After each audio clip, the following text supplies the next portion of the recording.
ਆਪਣੀ ਖਬਰ ਦੇ ਵੱਲ ਵਧੀਆ ਸ਼ਰਮਾ ਜੀ ਤੇ ਗੱਲ ਕਰੀਏ, ਮੈਨੂੰ ਚੰਗੀ ਤਰ੍ਹਾਂ ਯਾਦ ਹੈ ਜਦੋਂ ਮਾਨ ਸਾਹਿਬ ਨੇ ਕਿਹਾ ਸੀਗਾ, ਕਹਿੰਦੇ 21 ਫਰਵਰੀ 2023 ਤੱਕ ਸਾਰੇ ਅਦਾਰਿਆਂ ਤੇ ਦੁਕਾਨਾਂ ਦੇ ਬੋਰਡਾਂ ਨੂੰ ਪੰਜਾਬੀ ਭਾਸ਼ਾ 'ਚ ਲਿਖਣਾ ਲਾਜ਼ਮੀ ਕਰਾਂਗੇ ਤੇ ਇਹਨਾਂ ਹੁਕਮਾਂ ਦੀ ਜਿਹੜੀ ਪਾਲਣਾ ਨਾ ਕਰੂਗਾ ਉਹਨੂੰ ਜੁਰਮਾਨਾ ਲਾਵਾਂਗੇ। ਤੇ ਇਹਨਾਂ ਦਾ ਇੱਕ ਐਮਐਲਏ ਆ, ਬਹੁਤ ਚੰਗੀ ਗੱਲ ਆ, ਰਮਨ ਅਰੋੜਾ, ਉਹਨਾਂ ਨੇ ਤਾਂ ਆਪਣੀ ਲੈਟਰ ਪੈਡ ਪੰਜਾਬੀ 'ਚ ਛਪਵਾਈ, ਔਰ ਮੈਂ ਕਹਿਣਾ ਕਿ 92 ਦੇ 92 ਨੂੰ ਛਪਾਉਣੀ ਚਾਹੀਦੀ ਹੈ। ਪਰ ਰੌਲਾ ਇਹ ਹੈ ਕਿ ਜਿਹੜੇ ਮੁੱਖ ਮੰਤਰੀ ਸਾਹਿਬ ਕਹਿ ਰਹੇ ਸੀ ਵੀ ਜਿਹੜਾ ਇਹਦੀ ਪਾਲਣਾ ਨਹੀਂ ਕਰੂਗਾ ਉਹਨੂੰ ਲਾਵਾਂਗੇ ਅਸੀਂ ਜੁਰਮਾਨਾ, ਕਿ ਮੁੱਖ ਮੰਤਰੀ ਸਾਹਿਬ ਆਪਦੇ ਦਫ਼ਤਰ ਨੂੰ ਜੁਰਮਾਨਾ ਲਾਉਣਗੇ? ਕਿਉਂਕਿ ਸੁਣਨ ਦੇ ਵਿੱਚ ਤੇ ਇਹ ਵੀ ਆ ਰਿਹਾ ਕਿ ਪੰਜਾਬ ਸਰਕਾਰ ਦੇ ਦਫ਼ਤਰਾਂ ਦੇ ਵਿੱਚ ਮਾਂ ਬੋਲੀ ਨੂੰ ਥਾਂ ਨਹੀਂ ਮਿਲ ਰਹੀ।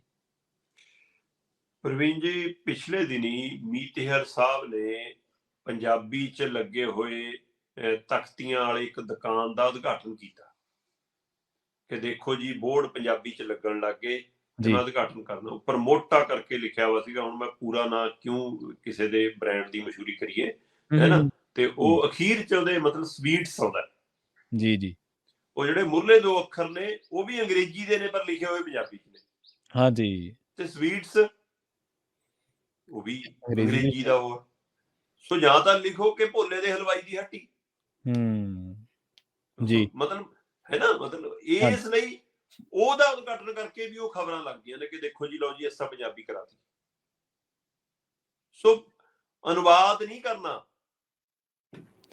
ਬਿਲਕੁਲ ਸਹੀ ਹੈ। ਇਹ ਵੀ ਇੱਕ ਲੜਾਈ ਆ ਨਾ ਕਿ ਪੰਜਾਬੀ ਵਿਸ਼ਾ ਪੜਾਉਣਾ ਕਿ ਪੰਜਾਬੀ ਮਾਧਿਅਮ ਪੜਾਉਣਾ। ਸਵਾਲ ਮਾਧਿਅਮ ਦਾ ਹੈ। ਜੀ ਜੀ।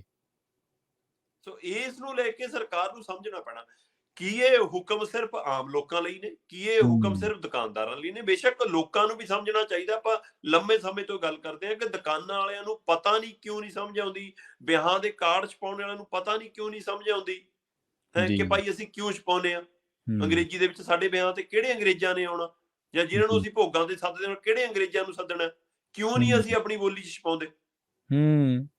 ਜੀ, ਇਸ ਲਈ ਹੁਣ ਪੰਜਾਬ ਸਰਕਾਰ ਨੇ 21 ਫਰਵਰੀ ਤੱਕ ਦਾ ਸਮਾਂ ਦਿੱਤਾ ਕਿ ਸਾਰੇ ਅਦਾਰਿਆਂ ਦੇ ਬੋਰਡ, ਸਾਰੇ ਅਦਾਰਿਆਂ 'ਚ ਕੰਮਕਾਜ, ਤੇ ਇਹਦਾ ਮੁੱਢ ਕਿੱਥੋਂ ਵੱਜਣਾ ਜੀ? ਇਹ ਮੁੱਖ ਮੰਤਰੀ ਸਾਹਿਬ ਤੋਂ ਵੱਜਣਾ। ਜੀ ਜੀ, ਮੁੱਖ ਮੰਤਰੀ ਸਾਹਿਬ ਕਹਿਣ ਕਿ ਭਾਈ ਮੈਂ ਨਹੀਂ ਕਰਦਾ ਸਾਈਨ, ਪਹਿਲਾਂ ਪੰਜਾਬੀ 'ਚ ਲਿਓ। ਬਿਲਕੁਲ। ਕੋਈ ਚਿੱਠੀ ਪੱਤਰ ਤੁਸੀਂ ਕਿਸੇ ਹੋਰ ਸੂਬੇ ਦੇ ਮੁੱਖ ਮੰਤਰੀ ਨੂੰ ਭੇਜਣਾ ਹੈ, ਤੁਸੀਂ ਕੇਂਦਰ ਨੂੰ ਭੇਜਣਾ ਹੈ, ਜਿਨ੍ਹਾਂ ਨੂੰ ਪੰਜਾਬੀ ਨਹੀਂ ਪੜ੍ਹਨੀ ਆਉਂਦੀ, ਉਹਨਾਂ ਨੂੰ ਉਲਥਾ ਕਰਕੇ ਥੱਲੇ ਲਾ ਦਿਓ 2 ਕਾਪੀਆਂ ਹੋਰ ਨਾਲ। ਪਰ ਉੱਪਰ ਤਾਂ ਤੁਹਾਡੀ ਪੰਜਾਬੀ ਤੋਂ ਹੀ ਪਤਾ ਲੱਗੇ ਨਾ ਕਿ ਪੰਜਾਬ ਤੋਂ ਚਿੱਠੀ ਆਈ ਹੈ।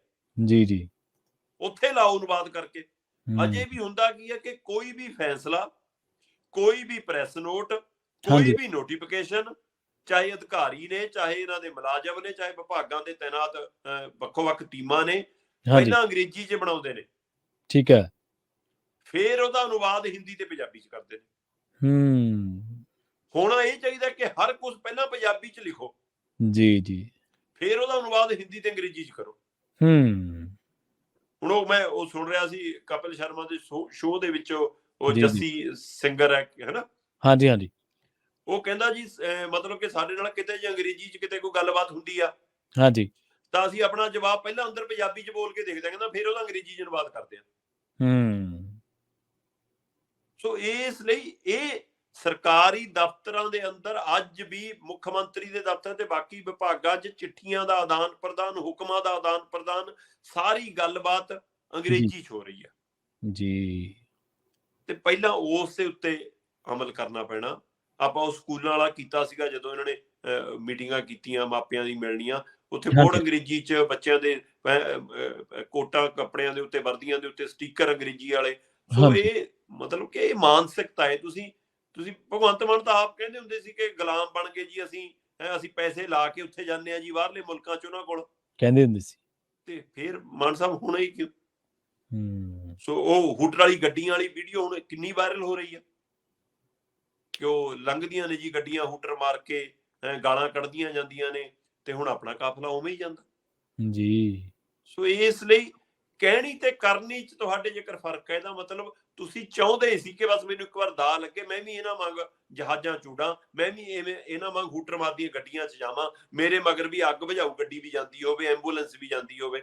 ਸੋ ਇਹ ਫਿਰ ਸੋ ਇਸ ਲਈ ਅਜੇ ਸਰਕਾਰ ਕਰਦੀ ਕੁਝ ਨਜ਼ਰ ਨਹੀਂ ਆ ਰਹੀ ਜੀ। ਬੇਸ਼ੱਕ ਮਤਲਬ ਕਿ ਇੱਕ ਸਾਥੀ ਪੱਤਰਕਾਰੀ ਖੇਤਰ ਚੋਂ ਨਿਕਲ ਕੇ ਗਏ, ਹੂੰ, ਮਨਜੀਤ ਸਿੱਧੂ ਹੋਰੀ ਲਗਾਤਾਰ ਨਾਲ ਸੀਗੇ। ਕੱਲ ਉਹਨਾਂ ਨੂੰ OSD ਲੋਕ ਸੰਪਰਕ ਲਾਇਆ, ਜਿਹੜੀ ਮੀਡੀਆ ਖੇਤਰ ਦੇ ਵਿੱਚ ਚੰਗੀ ਸ਼ਲਾਘਾ ਹੋ ਰਹੀ ਕਿ ਚਲੋ ਇੱਕ ਸਹੀ ਬੰਦੇ ਨੂੰ ਤਾਂ ਲਾਇਆ ਘੱਟੋ ਘੱਟ, ਪਰ ਕੀ ਹੂੰ। ਉਹਨੂੰ ਕੰਮ ਕਰਨ ਦੇਣਗੇ ਕਿ ਨਹੀਂ ਦੇਣਗੇ, ਅਜੇ ਵੱਖਰਾ ਸਵਾਲ ਖੜਾ ਹੈ। ਵੱਖਰਾ ਸਵਾਲ ਹੈ, ਬਿਲਕੁਲ ਸਹੀ ਹੈ ਤੁਹਾਡੀ ਗੱਲ।